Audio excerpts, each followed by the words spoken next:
chúc mẹ dành ngài vì tình ngài bền lâu thiên thu ngày đôi lúc vô ân ta không hiểu ngài khi để đời ngài vẫn nên thương hoài.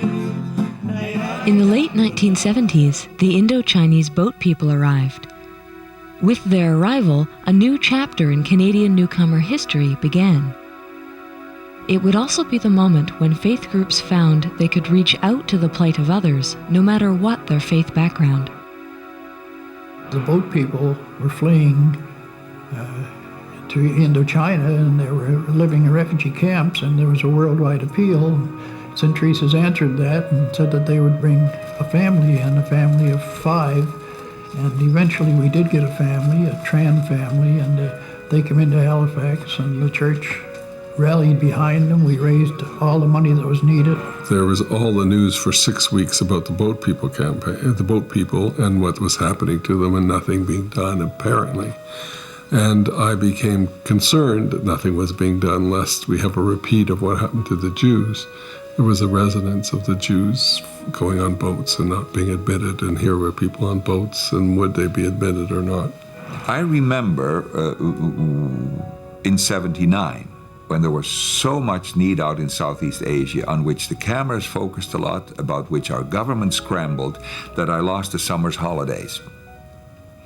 And my wife said, can't you finish your meal and have the guy call back? Because every would-be sponsor knew nothing about it and had all kinds of questions. And I was winging it, because I didn't have experience other than immigrant experience, but not with people of another culture, not with people from that particular situation of extreme need. Archbishop Plourde,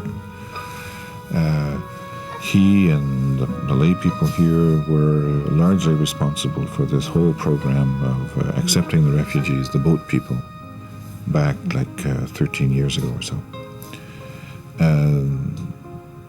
And they did a wonderful job of welcoming many of the boat people who came to Ottawa and stayed in Ottawa.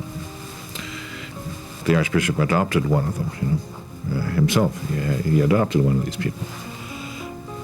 Yeah, raised him as his son, I remember I was in the Development and Peace group in Lourdes Parish in downtown Toronto, and we, of course, were very issue-oriented, more than we were personal care-oriented. But because we were issue-oriented, one of the Jesuits on the staff challenged us to accept responsibility for, in that case, it was a refugee from Laos who'd been in a camp for a long time. So I remember all us issue-oriented types ended up running the parish bazaar because we needed to raise the money for a year's rent for this family when it came. And it was very funny because it got us much closer to the grassroots life of the parish.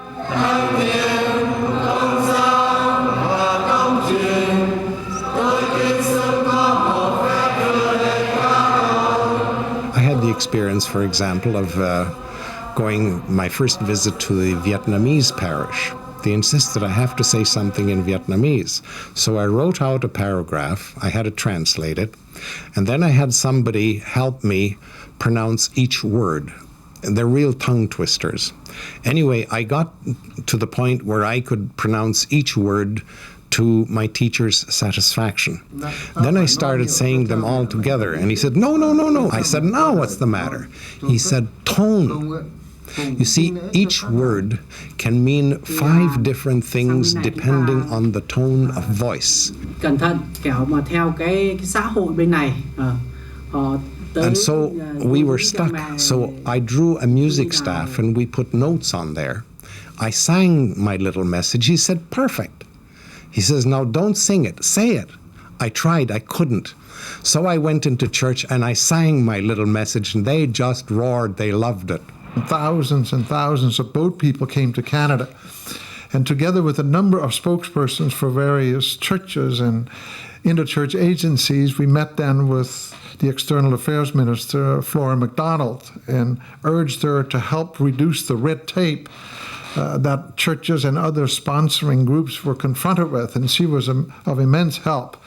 and warmly welcomed our active participation in making it possible for these boat people to come to Canada, to be welcomed by our various faith communities, and to be integrated into the communities where they lived. And what we did is got together in very short order, a couple of days, the priest up at the local church, the minister of the Anglican Church on the Hill, another minister from another Anglican church, the two rabbis from the synagogues on Bathurst, and some parishioners and local counselor.